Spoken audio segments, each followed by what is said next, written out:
சாய்ராம். ஓம் சாய்ராம். சாய் வணக்கம்.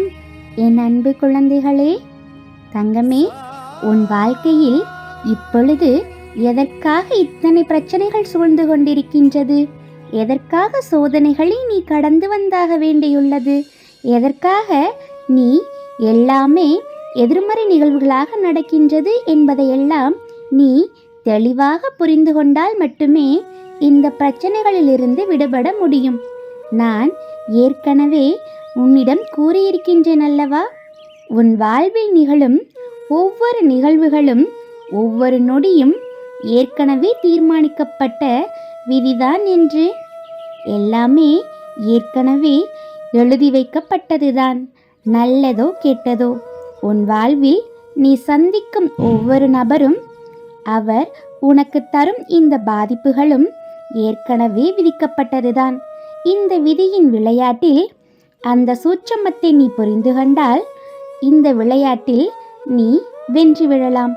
இதோ என் பிள்ளைக்கு இயன்றதை விலைக்கு சொல்வதற்காகவே உன் பிள்ளையாக உன் சாயப்பா நான் வந்துள்ளேன்.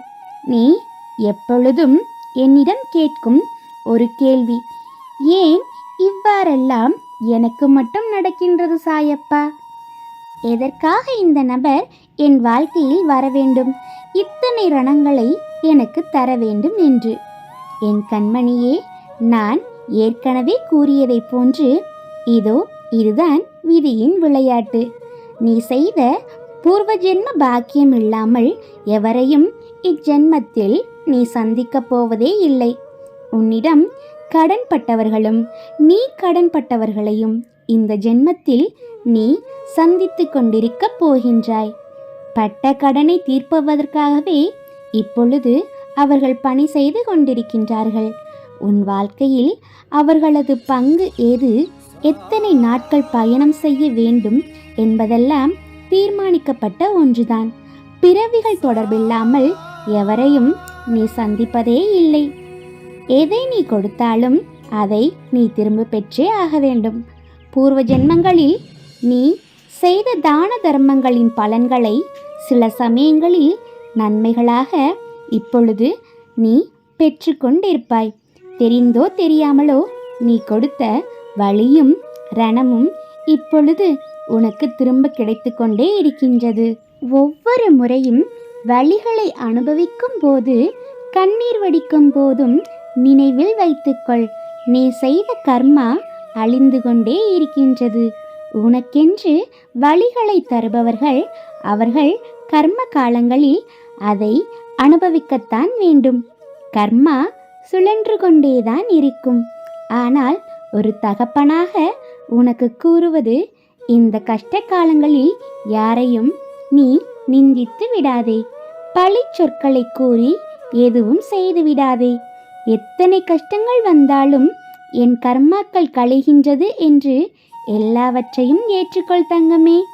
நீ ஏற்றுக்கொண்டால் உன் கர்மாக்கள் கழிந்து கொண்டே இருக்கும். அவ்வாறு இல்லாமல் நீ மேலும் எவரேனும் தூற்றிவிட்டால் இன்னும் உன் கர்மாக்கள் நீண்டு கொண்டுதான் இருக்கும். அதற்கு நீ வழிவகை செய்து விடாதே தங்கமே. பொறுத்துக்கொள், எல்லாம் இறைவன் பார்த்து கொள்வான் என்ற வார்த்தையை மட்டும் உச்சரித்து கொண்டே இரு. எல்லாவற்றையும் பொறுத்துக்கொள். இது விதியின் விளையாட்டு.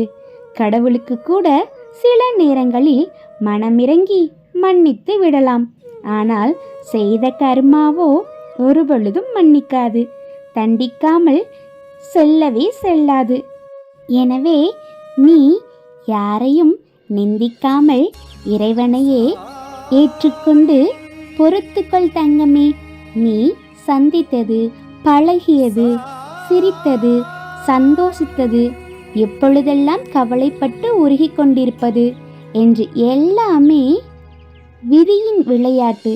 அதனால் இந்த விளையாட்டில் நீ வெற்றி பெற வேண்டும் என்றால் இந்த விளையாட்டை புரிந்து கொண்டு அமைதியாகத்தான் இருக்க வேண்டும். தங்கமே, நாம் எண்ணங்களால் கட்டமைக்கப்படுகின்றோம். எதுவாக நினைக்கின்றோமோ அதுவாக நாம் மாறுகின்றோம். நம் எண்ணம் தூய்மையடையும் போதுதான் மகிழ்ச்சியும் நிழலைப் போல நம்மை விலகாமல் தொடர்ந்து கொண்டிருக்கும். அதனால் நீ எண்ணுவதையெல்லாம் உயர்வாகவே எண்ணு. யாரை பற்றியும் கவலைப்படாதே. எதற்காகவும் அழுது கொண்டும் புலம்பிக் கொண்டும் இருக்காதே. உன் சாயப்பா நான் உனக்காக எப்பொழுதுமே இருப்பேன் தங்கமே. ஓம் சாய்ராம்.